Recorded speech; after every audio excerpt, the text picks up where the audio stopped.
रांची में सरहुल के बाद सरना झंडा को लेकर एक विवाद हुआ और उसके बाद रांची बंद भी बुलाई गई। सरना झंडा विवाद को लेकर जो सामने आए थे वो चंदन हलदर पहान हैं। इनके द्वारा ही कुछ सामाजिक संगठनों के साथ ये रांची बंद का भी आह्वान कराए थे। चंदन पहान जी मेरे साथ हैं। आज इनसे बात करना इसलिए ज़रूरी हो गया है क्योंकि अब आदिवासी लोगों के द्वारा अब इसे ज़मीन विवाद का मामला बताया जा रहा है। जगह है करमटोली में एसएन यादव हॉस्पिटल के सामने वाला जो खाली प्लॉट है वो है, वहीं पर सारा मामला हुआ था और कई समाज के लोगों के द्वारा सीसी फुटेज भी प्रदर्शित किया गया था और करमटोली में एक जन सुनवाई भी सामाजिक संगठनों के द्वारा बुलाई गई थी। वो उसके बाद अब ये क्या कहना चाहते हैं यही हम जानना चाहेंगे। चंदन जी, ये जो पहले झंडा का विवाद हुआ, अपमान करने का विवाद हुआ, उसके बाद ये अब ज़मीन विवाद लग रहा है, लोग ऐसा ही मान रहे हैं, आप क्या कहना चाहते हैं? पहले तो मैं आपके लोकल चैनल को स्वागत करता हूं और बतलाना चाहूँगा कि ये बिल्कुल ज़मीन विवाद का मामला नहीं है, क्योंकि जो असामाजिक तत्व है उन्होंने सोच समझकर इस घटना को अंजाम दिया था। चूँकि सरहुल का समय था, सभी अपने घर में, द्वार में, आंगन में और तमाम जगहों पर गलियारों में आप देखेंगे सरना झंडा लगा हुआ रहता है, क्योंकि उस समय है कि माहौल ऐसा होता है और सुशोभित करने के लिए लोग झंडा को लगाते हैं। तो यहाँ पर जो झंडा लगी हुई थी वो जिन लोगों को नागवार गुजरी, उनकी मंशा जो भी रही हो, वो आदिवासी समाज को नीचा दिखाना चाहते हो या फिर समाज के बीच है कि लड़ाई लगवाना चाहते हैं, तो यहाँ पर इस तरह की घटना को अंजाम दिया गया था। लेकिन इस घटना में वो जब फंस गए तब उन लोगों ने एक नया कहानी गढ़ना शुरू कर दिया कि ये ज़मीन विवाद का मामला है, ताकि ये उस मामले से हटकर ज़मीन के विवाद में चला जाए।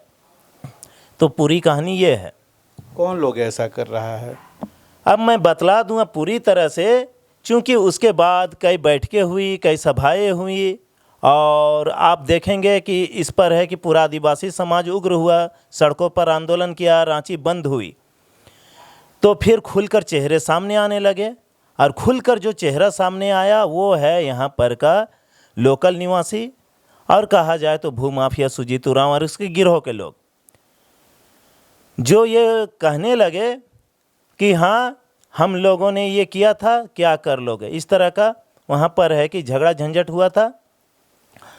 तो इन लोगों के बारे में बतला दूं, इन लोगों ने पहले है कि इसे ज़मीन विवाद बतलाया, फिर एक गैर कानूनी जन अदालत लगाई गई और जन अदालत लगाकर वहाँ पर अपने गिरोह का भीड़ जमा करके, इकट्ठा करके पीड़ित निर्दोष को है कि सज़ा देने की मांग भी की गई।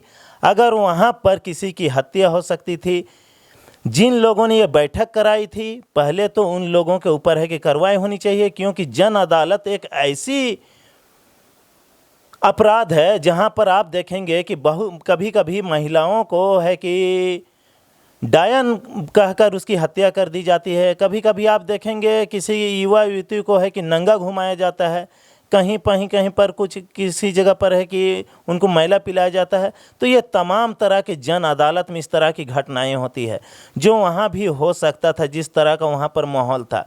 और उस जन अदालत लगाने से पहले आप देखेंगे इस तरह के 50,000 पर्चे बांटे गए थे, 50,000 से अधिक पूरे रास्ते में फेंके गए थे, गलियारों में फेंके गए थे, सड़कों में फेंके गए थे और उसके बाद है कि ये जन अदालत लगाया गया था। इस पर्चे में क्या है?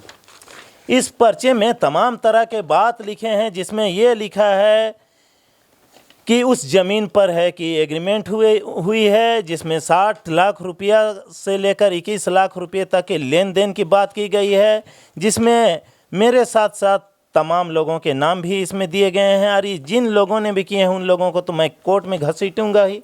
साथ में उस बैठक में आप देखेंगे कि बहुत सारे एग्रीमेंट दिखाए जा रहे थे, जिसमें एक एग्रीमेंट रमेश उरांव का जिक्र हो रहा था। उस रमेश उरांव के एग्रीमेंट को मेरे पिता ने पहले ही रद्द कर दिया है और इसी एग्रीमेंट को है कि इन लोगों ने चैलेंज किया था कोर्ट में।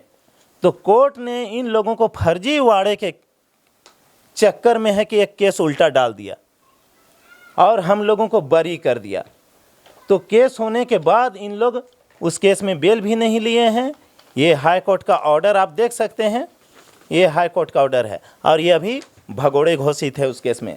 तो इसी चलते जितने भी लोग एग्रीमेंट का होने का दावा कर रहे हैं या लेन देन का दावा कर रहे हैं, खरीद बिक्री का दावा कर रहे हैं, ये सारा झूठा है। अगर इनमें जरा से भी सच्चाई है, जरा सा भी दम है, तो मुझे कोर्ट में चैलेंज करे, मैं इनके सारे सवालों का जवाब देने के लिए तैयार बैठा हूँ। जन सुनवाई की जो आप बात कर रहे हैं उसमें कुछ सीसीटीवी फुटेज भी दिखाया गया था जिसमें आप ही के जो करीबी परिवार के लोग हैं वो दिख रहे हैं। जी बिल्कुल ऐसा है कि वो एक आम रास्ता है और वो रास्ता हमारे बाप दादाओं ने दान में दी है। मैं पूरी तरह से है कि आपको बतला दूं, और वही रास्ते से है कि हमारे परिवार के जो सदस्य हैं वो आना जाना करते हैं। तो अगर सीसीटीवी को फिर से देखा जाए तो फिर से वो कई बार आना जाना करते हुए नजर आएंगे। तो इसका मतलब ये नहीं कि कोई आना जाना कर रहा है तो दोषीवार हो जाए। तो ये कहीं ना कहीं इसी को आधार बनाकर है कि दोषीवार साबित करके खुद इस पूरी घटना से बचना चाहते हैं और इस पर है कि लिपापोती कर रहे हैं। अब वो लोग आपका सामाजिक बहिष्कार की भी बात करते हैं, ने ऐलान किया है कि अब आपका सामाजिक बहिष्कार किया जाएगा। तो आपके साथ अभी किस तरह के लोग आपके साथ खड़े हैं, आपके सच के साथ खड़े हैं? बिल्कुल ऐसा नहीं है कि कोई मेरा सामाजिक बहिष्कार कर दे। मेरे आजा पुरखों ने है कि इस गांव का निर्माण किया है। मैं पहले बतला दूं, मैं वहां का भूइंहरदार हूं, इसी चलते ये भूइंहरी ज़मीन मेरे पास है और भूइंहरी ज़मीन का टैक्स लेने का अधिकार सरकार को भी नहीं है। सुप्रीम कोर्ट भी इस मामले पर हस्तक्षेप नहीं करती। तो यहाँ पर है कि जिन्होंने है कि उस गांव का निर्माण किया, सीमान का निर्माण किया, वहाँ पर रैयत बिठाया, यहाँ पर लोगों को है कि आने जाने के लिए सड़कें दी, मसना दी, तमाम चीज़ें दी हैं। तो इन लोगों को कुछ भी नहीं पता। ये कल परसों आए हुए असामाजिक तत्व जो है कि पूरे रांची की जगह ज़मीनों को आदिवासियों को लूट कर है कि अपना पेट चला रहे हैं। और जब इनका पेट नहीं भर रहा है तो अब ये मेरी संपत्ति पर आंख गड़ाए हुए हैं। इन लोगों ने मुझे है कि कहा था सुजीत उरांव और सुजीत उरांव के गिरोह के द्वारा कि आप लोगों का जिन लोगों से विवाद है सुमित्रा यादव से, तो आप लोग है कि ये जो केस चल रहा है उसे आप हार जाएं। हार जाने से क्या होगा कि ये ज़मीन जनरल बन जाएगा और जनरल बन जाने के बाद ये है कि इसकी कीमत है कि कई गुना बढ़ जाएगी, जो है कि करोड़ों में बिकेगी। तो करोड़ों में बिकेगी तो मुनाफा आपको ज़्यादा होगा। इस तरह का हमको ऑफ़र दिया गया था। जब हम लोगों ने इनकी बात नहीं मानी तो इन लोगों ने मुझे झूठे केस में फंसाया, दबाव बनाया। इस पर भी बात नहीं बनी, तब है कि भाई भाई में लड़ाया।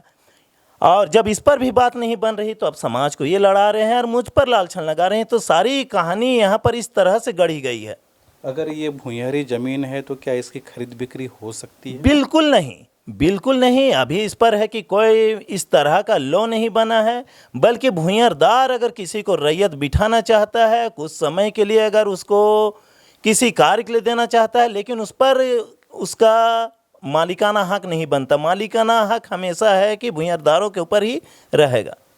तो इस तरह का कानून है। तो फिर किस कानून के तहत है कि इस तरह की खरीद बिक्री की बात कर रहे हैं? और इसमें बहुत सारे ऐसे लोग हैं जो तमाम तरह के मुख्तारनामा, इकरारनामा और बहुत सारे आप देखेंगे। सुजीत उरांव ने इसमें है कि दो वंशावली बना रखी है, दो वंशावली बना रखी है। और इसमें है कि वो अपने हिसाब से कई लोगों को है कि मालिकाना अधिकार दिला रहे हैं की बात कर रहा है।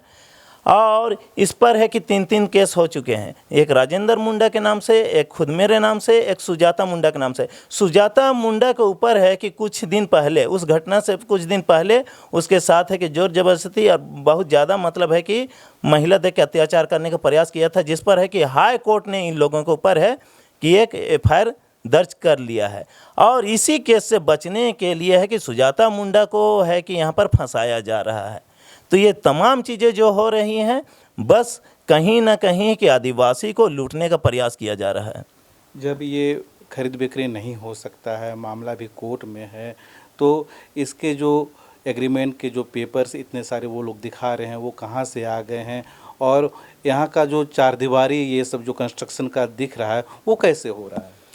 देखिए, आप अगर थाने में जाकर पता करेंगे। मैंने है कि पिछले साल घटना होने के बाद है कि एक एफआईआर लॉन्च कराई थी, उसमें मैंने अपना सारा बयान दिया हुआ है कि मैंने अपने पिता के जो रिटायरमेंट के पैसे से ये चार दीवारी की थी। आप देखेंगे कि इसमें कुछ लोगों की नज़र बहुत ज़्यादा थी और ये वही लोग हैं जिन्होंने उस समय है कि अभी ये लोग है कि धूमकुड़िया में सब एक हो गए हैं और फिर से है कि उसी घटना को अंजाम देने का प्रयास कर रहे हैं।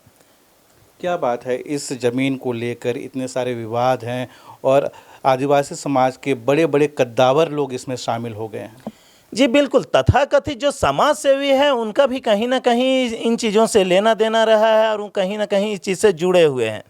लेकिन मैं उन तमाम लोगों को बता देना चाहता हूँ, लाख कोशिश कर ले, लाख प्रयास कर ले, उनको ये हासिल होने वाला नहीं है। मेरे बाप दादाओं ने 60 वर्षों से है कि इस केस को लड़ा है। मेरे पास कुछ कागजात हैं, आप देख सकते हैं, ये 60 वर्ष पुरानी है और ये पटना उच्च न्यायालय मेरे पिता के नाम से ये कागजात हैं।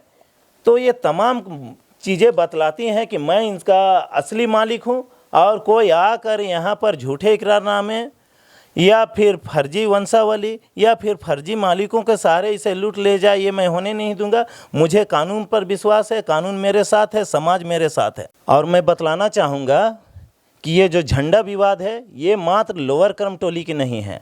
आप देखेंगे कि जगन्नाथपुर होटवासी में भी झंडा के साथ छेड़छाड़ का मामला आया है, ठाकुर गांव में भी इस तरह का छेड़छाड़ का मामला आया है, साथ ही हजारीबाग में भी इस तरह के। तो ये तमाम चीज़ों को देखने के बाद, सुनने के बाद समाज उग्र हो गया, क्योंकि उनकी धर्म संस्कृति परंपरा पर प्रहार हुआ था। और आदिवासी समाज जो है कि वो सीधे और सरल स्वभाव के होते हैं और वो किसी भी धर्म के साथ खिलवाड़ नहीं करते, उसका अपमान नहीं करते। लेकिन जब खुद पर होता है तो उसको बर्दाश्त भी नहीं कर सकते, इस चलते उग्र हुए थे और सड़कों पर उतरे थे। और मैं बताना चाहूँगा, ये जो ज़मीन विवाद बार बार लाया जा रहा है, अभी बहुत सारे खुलासे करने बाकी हैं। कौन कौन लोग इसमें शामिल हैं, मैं आने वाले समय में सारे लोगों के चेहरों का खुलासा कर दूँगा। बहुत बहुत धन्यवाद चंदन जी। जैसा कि चंदन जी ने बताया कि ये जो आदिवासी प्लॉट है ये भूमिहरी ज़मीन है, इसकी खरीद बिक्री नहीं हो सकती है, लेकिन साजिश के तहत इसे जनरल करार देने का प्रयास किया जा रहा है ताकि इसकी कीमत अरबों में हो जाए। इसमें कई बड़े लोग शामिल हैं, ऐसा इनका कहना है। आने वाले समय में क्या कुछ होता है इस पूरे मामले को लेकर, क्योंकि कुछ सरना समिति के लोगों ने झंडा विवाद को लेकर पूरे झारखंड बंद का भी ऐलान कर रखा है। हर अपडेट आप तक पहुंचाएंगे, जुड़े रहिए लोकल खबर के साथ।